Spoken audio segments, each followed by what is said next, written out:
Amin, amin, amin. Puji Tuhan, silakan duduk Bapak Ibu Saudara. Kita masih belajar tentang pribadi dari Roh Kudus. Pribadi yang ketiga dari Allah Tritunggal yang banyak kali kurang dimengerti oleh orang-orang percaya. Jadi Bapak Ibu Saudara, tidak ada seorang pun yang bisa masuk kerajaan Allah kalau tidak Roh Kudus itu ada dalam hidupnya. Jadi Roh Kuduslah yang menjadikan kita sebagai anak-anak Allah, yang memberikan legalitas kepada kita sah sebagai anak-anak Allah. Dan tanpa Roh Allah kita bukan anaknya. Dan kita tidak bisa menyebut Allah sebagai Bapa kita tanpa Roh Kudus ada dalam kehidupan kita. Dan itu seperti mata air atau sumber air yang membawa kepada kekekalan. Tapi jangan berhenti di situ, karena Roh Kudus masih mau bekerja malah kehidupan kita seperti sungai, bukan hanya sumur, tetapi sungai yang mengalir dengan deras. Ada satu dinamis ledakan dari Roh Kudus yang menjadikan kita saksi. Ada kuasa untuk melakukan tanda-tanda ajaib dan mujizat, kuasa supranatural, kuasa adikodrati bagi setiap orang yang menjadi saksinya Tuhan. Jadi kita tidak bisa, kita tidak mampu, tetapi Roh Kudus mampu. Jadi kita percaya bahwa itu yang Roh Kudus mau kerjakan dalam kehidupan kita. Dan Allah Bapa, Allah Anak, dan Allah Roh Kudus bekerja bersama. Berbeda tetapi tidak bisa dipisahkan. Nah, sama seperti saya, saat ini saya berkhotbah. Bagian mana yang saya berkhotbah? Apakah tubuh saya? Apakah cuma tangan saya? Apakah cuma mulut saya? Kan tidak.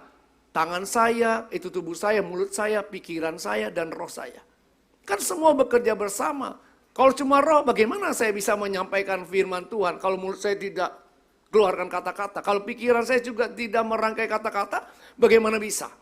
Betul tidak? Nah, ini contohnya gambaran kita diciptakan manusia ini serupa. Tidak persis sama, serupa. Jadi memang gambaran kita ini tidak bisa juga mewakili Tuhan sepenuhnya. Kenapa? Karena kita manusia yang terbatas. Kita dibatasi oleh ruang dan waktu. Sementara Allah itu tidak dibatasi oleh ruang dan waktu. Jadi yang terbatas ini tidak bisa secara sempurna menggambarkan yang tidak terbatas. Tetapi bisa kira-kira dimengerti gitu. Ada contoh-contohnya. Contohnya itu kita ini. Ya, roh, jiwa, dan tubuh. Satu kesatuan. Tidak terpisahkan. Kalau rohnya pergi, ya bukan manusia lagi. Kalau nggak ada jiwanya, bagaimana? Nggak ada pikiran dan perasaan. Kan nggak mungkin. Nah, itulah Allah Tritunggal. Tapi dalam kesempatan ini saya mau menjelaskan lebih lanjut. Supaya Bapak Ibu Saudara kalau nanti ditanya sama orang, kamu menyembah 3 Allah ya? Kita bisa menjawab, bukan 3 Allah, 1 Allah. Nah, bagaimana kita menjelaskannya kepada yang lain? Allah tidak beranak, memang tidak beranak. Siapa yang bilang Allah beranak? Allah Bapa menikah dengan Bunda Maria, lahir Yesus. Bukan seperti itu. Dan itu kan pikiran manusia.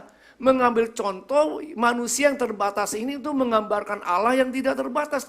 Bagaimana bisa? Oke.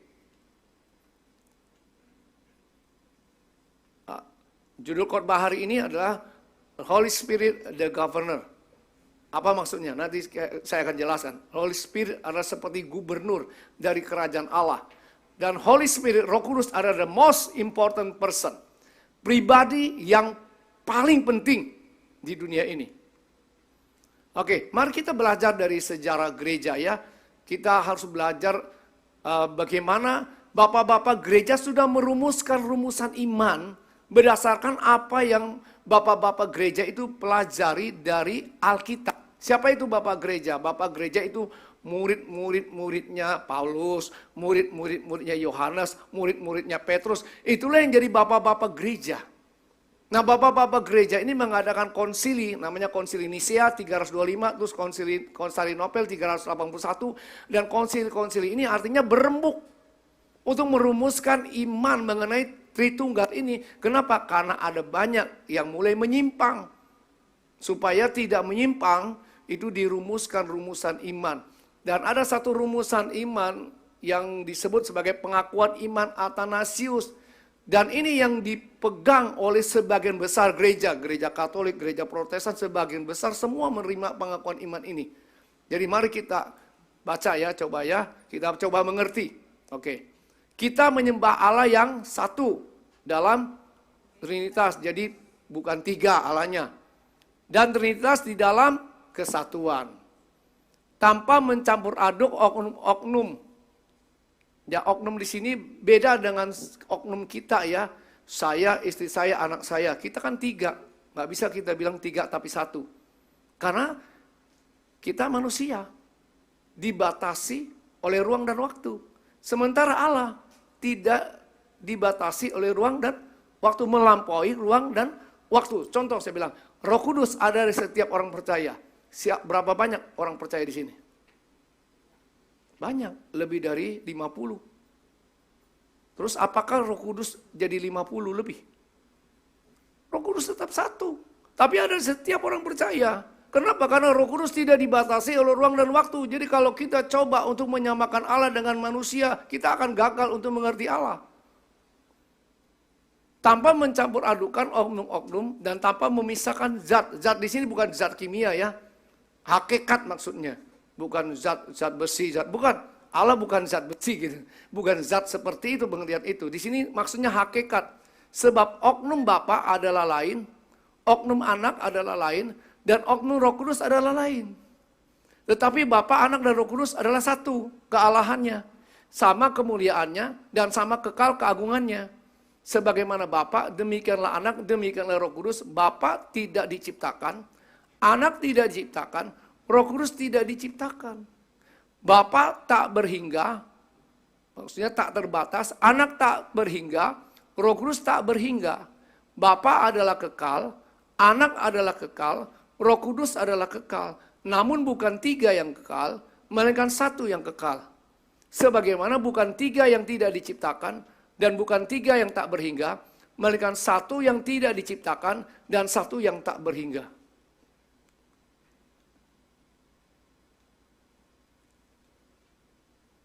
Bisa ditolong? Ini pengaturannya mestinya bisa. Sama seperti Bapa adalah Maha Kuasa, Anak adalah Maha Kuasa, Roh Kudus adalah Maha Kuasa. Namun bukan tiga yang Maha Kuasa, melainkan satu yang Maha Kuasa. Seperti Bapa adalah Allah, Anak adalah Allah, Roh Kudus adalah Allah. Dan namun tidak ada tiga Allah, melainkan satu Allah. Seperti Bapa adalah Tuhan, Anak adalah Tuhan, Roh Kudus adalah Tuhan, namun tidak ada tiga Tuhan, tetapi satu Tuhan. Sebab sama seperti kita diharuskan oleh kebenaran Kristen untuk mengakui setiap oknum masing-masing adalah Allah dan Tuhan, demikianlah kita dilarang oleh agama yang untuk mengatakan tiga Allah atau tiga Tuhan. Bapa tidak dibuat oleh seseorang, tidak diciptakan dan tidak diperanakan. Anak tidak dibuat, tidak diciptakan, tetapi diperanakan oleh Bapa. Maksudnya diperanakan ini, nah jangan kita samakan seperti manusia. Sekarang juga manusia ini adakah yang diberanakan oleh Bapa? Di sini ada? Ada yang beranak dari Bapa gak di sini? Saya mau tahu ada yang beranak dari Bapa. Ada Bapa yang hamil? Kan nggak ada ibu yang hamil. Ibu yang beranak itu secara biologis. Di sini Bapa yang beranak bukan secara biologis tentunya. Nggak ada Bapa yang beranak. Maksudnya Yesus sebagai anak tunggal Bapa di pangkuan Bapa yang menyatakan Bapa kepada dunia. Sehingga kalau kita melihat anak, kita seperti melihat Bapa. Itu maksudnya menggambarkan kedekatan dan berasal dari Bapa gitu loh. Jadi firman itu bersama-sama dengan Allah. Pada mulanya adalah firman. Firman itu bersama-sama dengan Allah. Dan firman itu adalah Allah sendiri. Oke. Roh Kudus tidak dibuat, tidak diciptakan, dan tidak diperanakan oleh, tetapi keluar dari Bapa dan Anak. Jadi ada satu Bapa, bukan tiga Bapa. Ada satu Anak, bukan tiga Anak. Ada satu Roh Kudus, bukan tiga Roh Kudus. Dan di dalam Trinitas itu tidak ada yang lebih dulu atau yang lebih di kemudian. Tidak ada yang lebih tinggi atau yang lebih rendah. Tetapi ketiga oknum itu ini adalah kekal satu sama lain dan setara satu sama lain. Sedemikian sehingga dalam segala hal, seperti yang sudah dikatakan di atas, kesatuan itu harus disembah di dalam Trinitas. Dan Trinitas itu di dalam kesatuan. Jadi siapa yang ingin selamat, ia harus mempunyai pendapat yang demikian mengenai Trinitas. Ini sudah dirumuskan jauh dulu sebelumnya untuk menangkal aliran-aliran atau pengajaran-pengajaran yang menyimpang dari ajaran Kristen atau dari Alkitab. Apa aja itu? Nah, oke, kita lihat apa saja sih. Ini aliran yang namanya Sabellianisme. Ini yang mengajarkan begini. Allah itu satu pribadinya, bukan tiga. Tapi dia berubah wujud atau model atau peran menjadi tiga. Di sini dia jadi Allah Bapa, perjanjian lama. Kemudian waktu jadi firman turun jadi Allah Anak. Kemudian di sini Allah Anak sudah dia ganti jadi Allah Roh Kudus. Pribadi yang sama satu, tapi berubah model, tiga model atau tiga peran. Seperti mungkin saya gini, di gembala sidang di sini, di rumah suami, ini jadi direktur doa. Bukan begitu. Satu pribadi, tiga peran. Itu tidak sesuai dengan Alkitab. Itu sudah ditolak oleh bapak-bapak gereja. Sabellianisme ini dari seorang presbiter atau pengajar, bukan bapak gereja yang mengajarkan ini bahwa Allah itu satu pribadinya, tapi berubah-berubah model atau peran jadi tiga peran, dan ini nggak sesuai dengan Alkitab. Nah sekarang bentuk turunannya ini yaitu aliran Oneness, Unitarian, dan Kristen Tauhid yang mengajarkan itu. Jadi kita tahu sekarang bahwa itu nggak sesuai dengan Alkitab, gitu loh. Jadi yang dirumuskan oleh bapak-bapak gereja itu berdasarkan apa yang diajarkan Alkitab. Oke, sekarang yang lainnya itu adalah Arianisme. Allah Bapa yang Esa dan yang tidak diciptakan dan selamanya benar terpisah dari Yesus Kristus yang lebih rendah. Nah, ini ajarannya bahwa Yesus Kristus itu nggak sama seperti Allah. Itu lebih rendah. Anak tunggal yang dilahirkan untuk memberitakan kuasa Bapa. Sang Bapa yang merupakan satu-satunya Allah yang sejati, yang melakukan pekerjaannya melalui sang anak. Nah, ini turunannya saksi Yehova sekarang.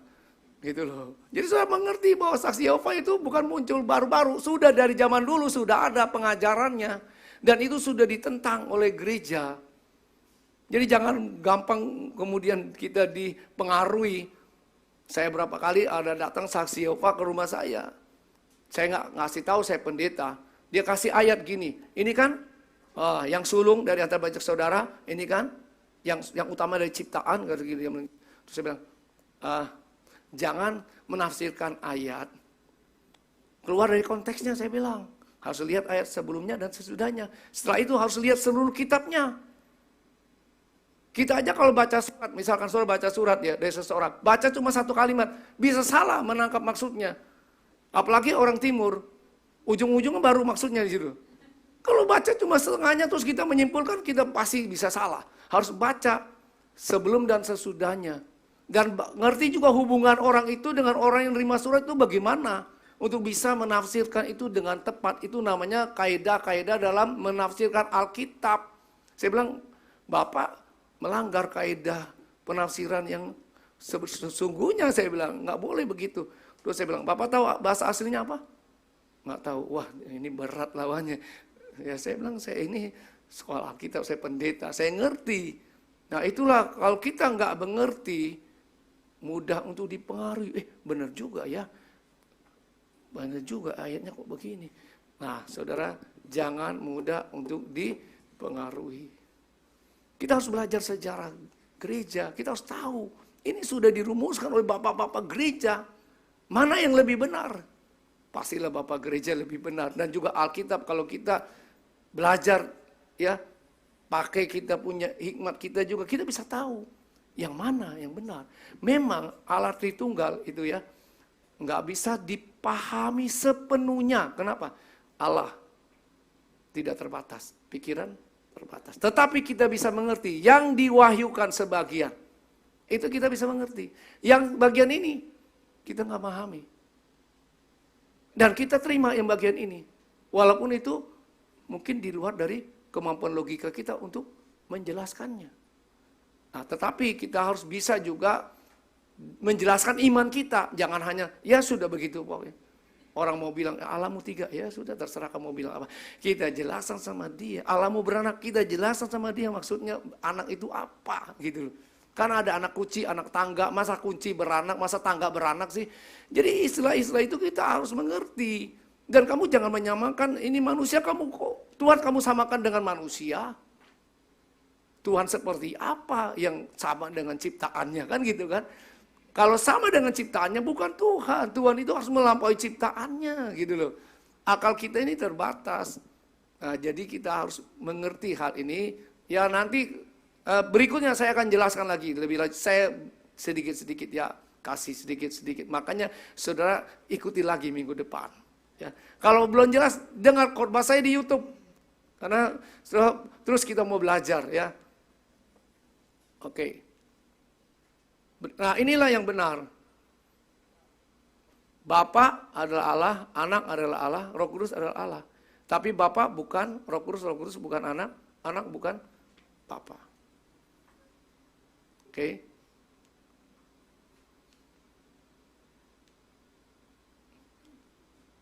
Ada contoh-contohnya.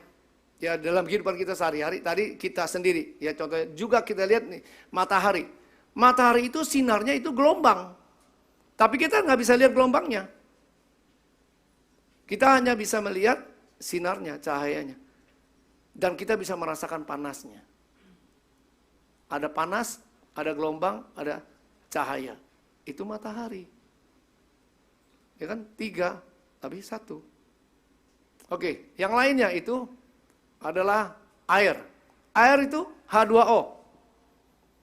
Dalam keadaan cair, dia H2O. Kemudian didinginkan jadi es, tetap H2O, nggak berubah kan? Tetapi bentuknya berubah jadi es. Kalau cair misalkan cair ini ala Bapak, kita nggak bisa, saudara bisa bawa air dari sini pakai tangan saudara ke sana, habis semua nggak bisa. Tapi es batu saudara bisa pegang. Yesus itu bisa diraba. Ketika meraba Yesus meraba Allah, kira-kira begitu. Kan bisa dipegang, dibawa ke sana. Terus uap, kalau dipanasin jadi uap. Kita bisa lihat uap, tapi ada panasnya. Itu Roh Kudus. Kira-kira begitu. Tapi itu pun nggak sama persis. Nggak sama persis. Kenapa? Karena ciptaan nggak bisa menggambarkan secara sempurna Sang Pencipta. Tapi paling nggak itu akan menolong kita untuk memahami, oh ada yang serupa-serupa juga yang di dunia ini yang kita bisa pakai untuk menjelaskan mengenai iman kita gitu loh. Ya. Oke, sekarang saya akan berbicara tentang Roh Kudus. Peranan Roh Kudus. Bagaimana Roh Kudus itu mendatangkan kerajaan Allah di bumi ini seperti di sorga. Nah, kita tahu bahwa Allah adalah Raja yang berkuasa atas segala ciptaannya. Dan ciptaannya itu ada yang kelihatan, ada yang tidak kelihatan. Dan Allah memutuskan untuk menciptakan bumi ini yang kelihatan. Dan menaruh manusia di dalam yang kelihatan itu untuk memerintah. Allah mau melalui manusia memerintah di alam ini yang kelihatan ini. Jadi kerajaan yang tidak kelihatan itu, kerajaan sorga nggak kelihatan kan? Nah bagaimana kerajaan sorga mendampaki di bumi ini, yaitu melalui manusia yang kelihatan dan ada yang tidak kelihatan dalam diri manusia, yaitu roh. Dan roh Allah ditaruh dalam diri manusia. Supaya melalui roh Allah itu, Allah memerintah melalui manusia di bumi ini. Allah menjalankan kehendaknya di bumi seperti di sorga. Itulah doanya yang Tuhan Yesus ajarkan kepada murid-muridnya. Kalau berdoa begini. Ya Bapa, datanglah kerajaanmu, jadilah kehendakmu di bumi seperti di sorga. Bagaimana kehendak Tuhan, pemerintahannya dijalankan di bumi ini seperti sorga, yaitu dengan manusia diciptaannya, ditaruh rohnya itu dalam diri manusia, supaya rohnya memimpin manusia untuk melakukan kehendaknya di bumi seperti di sorga, untuk mengatur segala sesuatu seperti yang sorga mau. Itulah caranya. Tetapi manusia gagal, kan Adam dan Hawa gagal tidak mengikuti pimpinan roh, tapi mengikuti si ular iblis. Nah, di sini masalahnya. Akhirnya roh Allah meninggalkan manusia. Manusia tidak dipimpin lagi oleh kerajaan Allah, tapi di kerajaan kegelapan yang berkuasa melalui dosa. Nah itu masalahnya. Tapi kita bersyukur. Allah tidak berhenti di situ. Allah sudah merencanakan penebusan melalui Yesus Kristus pribadi yang Sang Firman itu yang menjadi manusia Adam yang kedua. Dengan memenuhi seluruh hukum-hukumnya Allah, kemudian mati ganti kita, supaya kita dibebaskan dari segala hukuman dosa, dan kita jadi kudus. Ketika kita menerima Yesus sebagai juru selamat pribadi kita jadi kudus. Saudara, sebaik apapun kita nggak bisa kudus. Saudara, ya istilahnya gini, biar bagaimanapun nangka tetap nangka, nggak bisa jadi durian. Mau bagaimanapun nggak bisa, dia harus lahir sebagai durian. Bagaimanapun kita berusaha, kita tetap ada dosanya. Kalau ada satu dosa aja, kudus tidak? Tidak kudus. Bagaimana cara supaya dia kudus? Yaitu hanya satu-satunya yang kudus tidak berdosa, Yesus itu. Kemudian menanggung semua dosa kita. Dan ketika kita menerima dia, dosa kita ditanggungnya, maka kita jadi kudus. Dan ketika kita jadi kudus, maka Roh Allah, sang gubernur kerajaan Allah itu kembali tinggal di kita. Dan kemudian melalui Roh Allah, dia mengubah kehidupan kita dari dalam. Sehingga akhirnya ketika kita dipimpin Roh Kudus, hidup kita berubah, kita mengubahkan situasi karena sekitar kita. Itulah caranya mengembalikan pemerintahan Allah di bumi ini. Melalui Roh Allah yang memimpin kehidupan manusia. Itu sebabnya Rasul Paulus berkata, berilah dirimu dipimpin Roh, supaya kamu tidak ikuti keinginan dagingmu, manusia lamamu. Dia dulu bergumul, aku berusaha lakukan yang baik, bukan yang baik aku lakukan, yang jahat aku lakukan. Dia bergumul. Tapi dia bilang, syukurlah oleh karena Yesus Kristus. Syukurlah karena Roh Kudus yang memampukan aku untuk berubah dari dalam keluar. Menghasilkan buah-buah roh. Kasih, sukacita, damai sejahtera, kemurahan, kebaikan, kelemah lembutan, penguasaan diri. Itu semuanya buah dari bekerjaan roh dalam diri kita. Dari dalam keluar. Perubahan mesti dari dalam keluar. Tidak bisa dari luar ke dalam. Kalau kita bisa bagaimana berusaha tetap akan keluar aslinya nanti.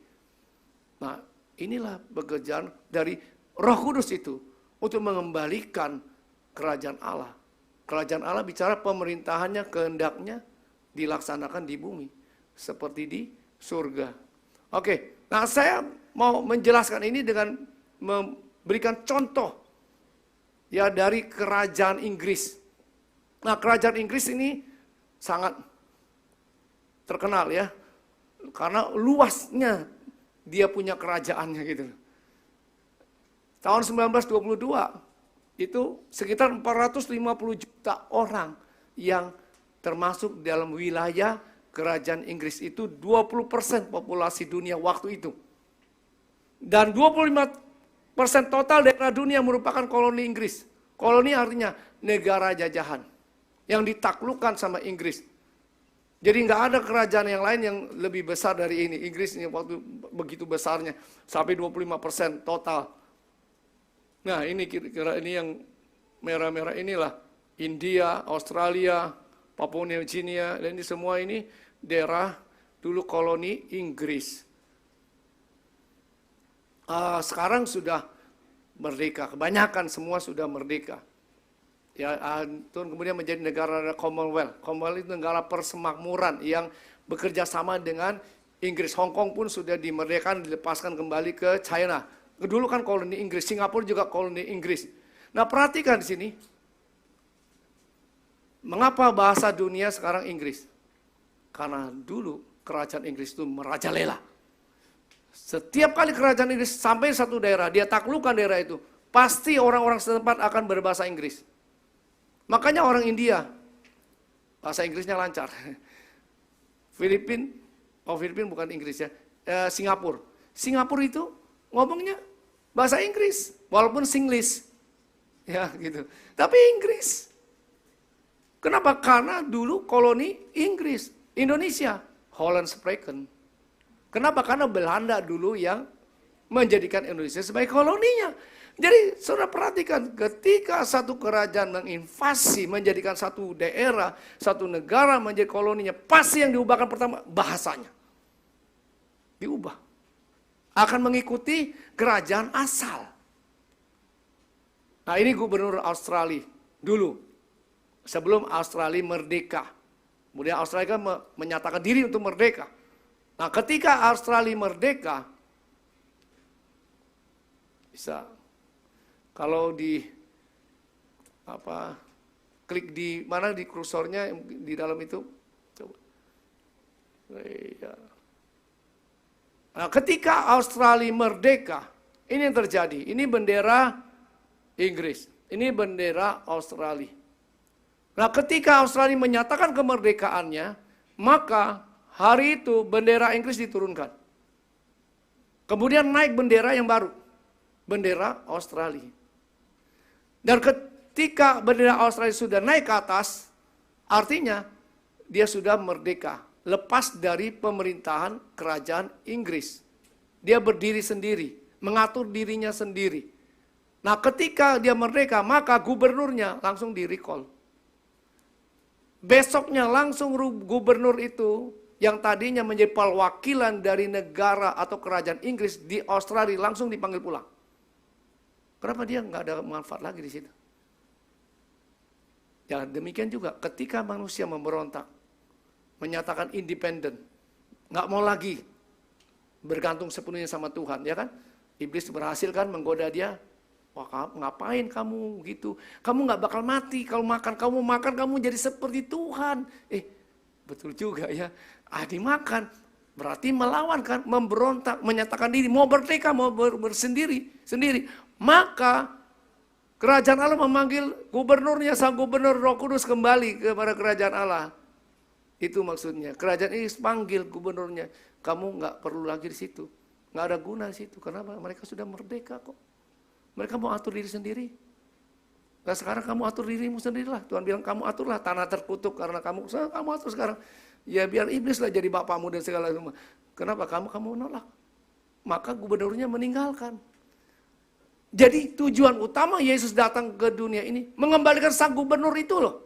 The most important person, Holy Spirit, kembali kepada setiap orang percaya supaya kerajaan Allah bisa kembali memerintah di bumi ini seperti di sorga. Jadi mengerti ya. Nah, dan di setiap negara, di mana negara koloni, selalu ada gubernur, dan gubernur itu nggak pernah berasal dari daerah koloni itu, nggak pernah. Selalu dari negara asal. Mengapa? Karena tugas dia adalah mengubahkan koloni itu untuk seperti kerajaan asal. Australia, gubernur taruh di situ supaya Australia menjadi sama seperti Inggris. Jadi kalau kita pergi ke satu daerah koloni, seolah-olah dia itu seperti negara yang asalnya. Kerajaan Inggris dari apa? Dari semuanya. Dari bahasanya, dari cara bergaulnya, cara minum tehnya, cara berpakaiannya, olahraganya. Kita lihat olahraga kriket apa di Pakistan itu dari Inggris. Itu semua mempengaruhi semua. Bahkan itu kalau saya dengar ya di negara-negara yang koloni Inggris itu setiap pagi mereka harus menyanyi God save the Queen, long live the Queen, hiduplah kerajaan Inggris. Mereka itu menyembah yang mereka nggak lihat sendiri, mungkin nggak pernah ketemu juga dengan raja-raja ratu Inggris. Sama seperti kita kan, kita menyembah Allah Bapa, ya kan? Kita menyembah, kita nggak pernah lihat.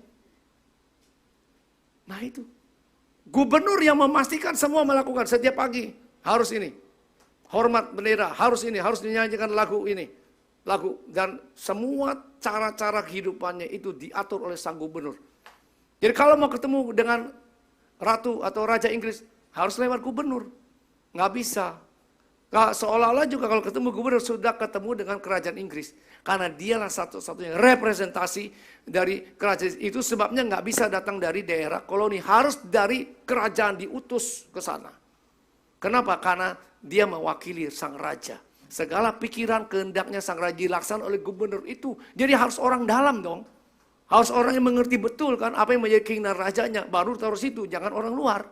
Demikian juga Roh Kudus yang mengerti pikiran Allah. Segala sesuatu yang Allah mau ditaruh dalam diri manusia. Dan tinggalnya di sebuah mansion, selalu ada mansion. Di Australia itu ada mansion, yaitu rumah dari dari gubernurnya. Selalu tinggal di situ. Nah, sekarang sang gubernur itu tinggal di mana? Di sini. Gubernur dari kerajaan Allah itu tinggalnya di sini. Saudara, luar biasa. Ini bukan sembarangan gubernur. Ini gubernur kerajaan Allah. Tinggalnya bukan di gedung dari batu. Semewah apapun gedung ini, semewah apapun hotel apapun, Roh Allah gubernur itu tidak mau tinggal di sana. Dia hanya mau tinggal di dalam diri kita. Coba saudara bayangkan betapa luar biasanya kita. Nah, kalau di perjanjian lama, tidak ada seorang pun yang bisa sembarangan masuk ke ruang Maha Kudus. Kalau saudara wanita, jangan pernah mimpi bisa masuk. Itu hanya pria, dan ibu pun hanya orang Lewi. Dan juga imam, bukan sembarang Lewi. Imam, dan imam besar lagi baru bisa masuk. Itu pun setahun sekali. Jadi walaupun pria, nggak semua pria bisa masuk. Walaupun saudara orang Lewi, nggak bisa masuk juga semua orang Lewi. Walaupun saudara orang Lewi, nggak semua imam bisa masuk. Imam besar pun diundi untuk masuk di ruang Maha Kudus, di mana ada hadirat Allah di situ. Nah, kalau masuk juga nggak sembarangan. Ada ritualnya, tata caranya. Nggak, kalau sembarangan mati di dalam. Dan nggak berani ada yang masuk. Dan dikasih di sini lonceng. Diikat kakinya. Kalau dia masuk, orang tunggu di luar. Dengar-dengar, loncengnya masih bunyi nggak? Waduh, nggak bunyi. Jangan-jangan sudah mati. Tapi nggak ada yang berani masuk. Paling ditarik-tarik kakinya. Oh, masih gini. Oh, masih hidup. Aman. Nah, kalau udah lama nggak ada bunyi, ditarik-tarik. Ditariklah keluar, sudah mati dia. Nggak ada yang berani masuk ke dalam situ. Langsung bisa mati, saudara. Karena di ruang Maha Kudus, hadirat Allah yang kudus, nggak ada yang bisa ada di situ. Tapi kita bersyukur karena imam besar kita, Yesus Kristus, sudah masuk ke ruang Maha Kudus dengan membawa darahnya. Dan membuka tabir bagi kita semua. Sehingga sekarang bukan kita yang masuk. Yang Maha Kudus masuk dalam diri kita. Luar biasa lah. Kita nggak perlu pergi suatu tempat. Roh Kudus, yang Maha Kudus tinggal di kita. Kemana kita pergi, hadirat Allah ada. Cuma banyak kali kita nggak menyadari. Dan saya berdoa supaya Bapak Ibu menyadari betapa luar biasanya. Kita membawa kemana-mana hadirat Allah dalam diri kita. Sang gubernur dari kerajaan Allah itu, Roh Kudus dalam diri kita. Nah, saudara, ini tujuannya. Gubernur itu mengubahkan koloni itu seperti kerajaan. Budayanya, agamanya, sejarahnya diubah semua. Konstitusinya, yaitu hukum, aturan, semuanya. Cara menyetir pun ditetapkan. Harus sebelah kiri, harus sebelah kanan. Tergantung dari kerajaan di mana yang menguasai koloni itu. Terus kita belajar ya, bahwa Yesus tidak datang membawa agama. Yesus membawa kerajaan. Yesus memberitakan bukan agama, kerajaan. Bahwa Allah mau kembali memerintah melalui rohnya dalam setiap orang percaya. Itu berita daripada Injil. Kabar baik itu. Bahwa kita menjadi anak-anaknya, warga kerajaan Allah. Yesus adalah saudara sulung kita, karena kita semua adalah anak-anaknya. Itulah berita kerajaan Allah. Dan agama gagal. Agama adalah usaha manusia mencari Tuhan, saudaraku. Nah, kita tahu ketika sang gubernur dari kerajaan Allah, yaitu Roh Kudus, meninggalkan manusia, terjadi pembunuhan. Kejahatan pertama, saudara bunuh saudara. Kain bunuh Habel, gara-gara agama. Terus kan berusaha untuk menyembah Tuhan pakai korban. Korbanku kok gak terima ya? Marah dia, iri hati, dia bunuh adiknya. Kenapa? Karena roh Allah sudah tidak ada di dalam diri manusia itu. Jadi dosa dan iblis yang berkuasa. Terus pembunuhan di Golgota. Itu atas nama agama dan oleh para pemimpin agama Yahudi. Oh, ini menghujat Allah. Bunuh dia, salibkan dia. Atas nama agama. Saulus kemana-mana bawa surat dari pemimpin agama. Bunuh orang Kristen. Tangkap. atas nama agama. Terus sejarah peperangan dunia ini, di dunia ini karena agama banyak. Saudara bisa belajar histori. Perang salib lah, perang inilah, perang itulah, perang karena agama. Terus juga dalam masa sejarah gereja, ada masa-masa kelam, itu masa disebut inkuisisi dari gereja. Jadi gereja punya pengadilan yang mengadili orang-orang yang dianggap sesat. Orang yang dianggap sesat itu bisa dibunuh, saudara, dibakar, dipancung. Yang namanya nenek-nenek sihir, tukang sihir, habis sudah dibakar pasti pada zaman itu. Karena agama. Kalau tanpa roh Allah, ya itu jadi kejam, jadi jahat, jadi sadis. Dan juga kita tahu sendirilah terorisme atas nama agama. Bom, bunuh diri, bunuh dirinya dan bunuh orang lain supaya diterima di surga. Itu semua atas nama kepercayaan dan agama. Jadi agama tidak menyelesaikan masalah, tidak mengubahkan dunia ini menjadi lebih baik. Kenapa nggak bisa? Sesuatu yang dari luar nggak bisa mengubahkan. Itu harus sesuatu yang dari dalam, perubahan dari dalam. Apakah agama tidak mengajarkan yang baik? Iya, jangan membunuh, jangan mencuri, tapi korupsi tetap jalan kan? Jangan perkosa, tetap aja. Semua amanah ada agama ajarkan boleh perkosa, kan nggak ada. Tetapi gagal. Karena itu, yang dari surga itu, yaitu roh Allah itu sudah tidak ada dalam diri manusia. Pendidikan, orang berpikir orang kalau dididik dengan bagus, pendidikannya ini teknologinya bagus. Malah kalau orangnya nggak berubah, tambah jahat, kejahatannya semakin besar. Semakin dia pintar, semakin kejahatan ciptakan senjata massal yang membunuh lebih banyak orang. Sampai si Albert Einstein itu nyesal. Karena bom atom akhirnya tercipta gara-gara dia rumusan dia. Ini semakin pintar, itu tidak mengubahkan, tidak menjawab, tidak menjadikan dunia semakin baik.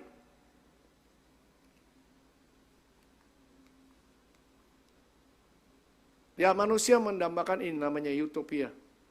Suatu kondisi yang ideal, komunitas yang ideal, perfect, nggak ada. Nggak ada, manusia berusaha dengan berbagai agama, nggak bisa. Udah buktinya kita tahu dari sejarah, tidak berhasil. Untuk membuat manusia menjadi lebih baik, lebih mengasihi, menerima, dan segala semua. Terus, sistem pemerintahan. Ada berbagai macam sistem pemerintahan di dunia ini. Monarki itu sistem kerajaan. Yaitu seorang raja dan ratu, dan kemudian anaknya, keturunannya menjadi penggantinya. Itu namanya monarki. Ya, dan itu tidak juga bisa membuat dunia ini menjadi lebih baik. Aristokrasi itu kepemimpinan beberapa orang yang memimpin. Itu juga nggak bisa. Oligarki itu juga beberapa orang yang dekat dengan mungkin dengan orang di pemerintahan, mereka mungkin di militer, mungkin di dunia usaha yang mempengaruhi pemerintahan satu negara. Tirani. Itu jelas seperti Adolf Hitler, itu tirani. Waktu Jerman dipimpin Adolf Hitler itu, bunuh berapa banyak, 6 juta orang Yahudi, belum yang lain-lainnya. Dan demokrasi, yaitu suatu pemerintahan yang mengedepankan nilai-nilai luhur, nilai-nilai yang bagus. Terus teokrasi, itu negara yang berdasarkan agama, nilai agama, kita tahulah. Juga banyak juga yang membunuh karena agama, kayak di Iran, Ayatollah Khomeini, berapa banyak yang dibunuh. Demokrasi, mungkin kita berpikir, demokrasi yang paling baik. Coba lihat Amerika. Amerika pencetus demokrasi, Abraham Lincoln yang pertama yang mencetuskan demokrasi dari rakyat untuk rakyat. Suara terbanyak itu yang mayoritas yang benar. Tapi apakah itu selalu benar? Apakah suara rakyat adalah suara Tuhan? Apakah suara terbanyak itu yang terbaik dan benar? Belum tentu. Justru kita tahu bahwa belakangan ini dilegalkan itu pernikahan sesama jenis itu karena suara mayoritas. Ketika hakim agungnya vote menang, yang bilang boleh laki-laki, perempuan-perempuan boleh dinikahkan, itu jadi hukum. Berlaku di Amerika. Jadi itu membuat stres para pendeta dari GSIA. Kenapa? Kalau ada pasangan yang laki-laki sama laki-laki datang ke gereja, mau nikah, kamu bilang nggak boleh, bisa disu. Bisa tuntut kamu gereja melanggar hak. Ini kan sudah dilindungi oleh hukum negara. Bisa dituntut itu pendetanya gerejanya. Bayangkan, apakah suara terbanyak itu yang benar? Apakah itu hukum yang benar? Nggak ada, hukum yang benar cuma Alkitab. Jadi suara terbanyak belum tentu terbaik, kita tahu juga, ya kan? Mayoritas, kadang-kadang mayoritas menindas juga yang minoritas. Jadi terus bagaimana? Nah memang tidak ada yang bisa dilakukan manusia untuk mengembalikan apa yang menjadi rencana Allah. Harus dari Allah sendiri. Harus sang gubernur itu, Roh Kudus itu kembali tinggal dalam diri kita manusia. Itu satu-satunya cara. Komunis. Ya komunis kan dia belajar dari Alkitab. Oh di Alkitab itu jangan gereja mula-mula semuanya. Nggak ada yang kekurangan, saling membagi satu semua milik bersama. Itu bisa dilakukan di situ karena ada Roh Kudus, ada kasih. Tapi kalau nggak ada kasih, yang terjadi apa? Juga gagal komunis kan. Dan banyak yang juga dibunuh karena ideologi ini. Dan sudah mulai ditinggalkan. Jadi nggak ada satupun yang bisa menggantikan kerajaan Allah. Dan hanya Roh Allah yang tinggal dalam diri manusia, yang mengubahkan manusia dari dalam, itu yang bisa mengubahkan semua. Kalau kita berubah, semua orang berubah, maka semua juga berubah. Maka dunia ini akan berubah ketika yang kita dari dalam berubah. Ketika kita mulai lebih mengasihi, lebih menerima, lebih mengampuni yang lain, dan lebih mau menolong yang lain. Berubah dari dalam. Dan itu hanya bisa dikerjakan oleh Roh Kudus. Dan itu tergantung seberapa kita mau dipimpin Roh Kudus. Kenapa? Karena kita punya kehendak bebas juga untuk memilih. Ketika saudara terima, Yesus ada Roh Allah dalam dirimu. Saudara bukan robot, tetap. Saudara punya kehendak bebas mau memilih, mau ikuti Roh, mau mengenal Tuhan lebih lagi, mau ikuti firman-Nya atau tidak. Nah disinilah saya mau mengingatkan kita dan supaya motivasi kita semua. Dan saya berdoa kita mulai mencari yang di dalam kita ini. Berusaha bangun hubungan dengan Roh Allah itu. Berusaha untuk mengerti apa sih yang Roh Kudus mau dalam kehidupan kita. Dan Dia akan memampukan kita untuk berubah. Hanya Roh Kudus yang bisa mengubahkan kita dari dalam keluar. Menghasilkan buah-buah Roh. Jadi saudara, ini sangat penting sekali. Itu sebabnya Holy Spirit is the most important person. Sang gubernur dari kerajaan Allah itu adalah pribadi yang terpenting bagi setiap manusia. Jadi mari kita mau terus menyadari akan hal ini. Dan bersyukur betapa luar biasanya yang Maha Kudus itu, yang Maha Kuasa itu memilih untuk tinggal dalam diri kita. Dan masih memberikan kebebasan lagi kepada kita untuk merespon. Karena kita tetap masih manusia. Dan betapa bahagianya Bapak kita ketika anak-anaknya mau memilih untuk mentaati Dia. Nah sekarang saudara mau punya anak kayak bagaimana? Mau punya anak yang gak bisa bilang tidak karena memang di program begitu. Cuma yes sir, ya pak, ya ma, ya pak. Karena memang di program begitu. Atau punya anak yang bisa memilih untuk berkata tidak, gak mau nurut, tetapi memilih menghormati orang tuanya, mengasihi orang tuanya, bilang, ya ma, walaupun nggak seberapa aku ini, tapi ya sudahlah, aku mau hormati mama, aku mengasihi mama, papa, aku mau nurut. Mau pilih anak yang bagaimana? Anak yang kedua. Nah itulah Tuhan mau pilih kita untuk supaya kita mengasihi Dia dan mau nurut sama Dia bukan karena dipaksa, tapi karena kerelaan, karena kita menyadari betapa Bapa kita mengasihi kita. Mari saya undang kita semua berdiri. Haleluya. Haleluya.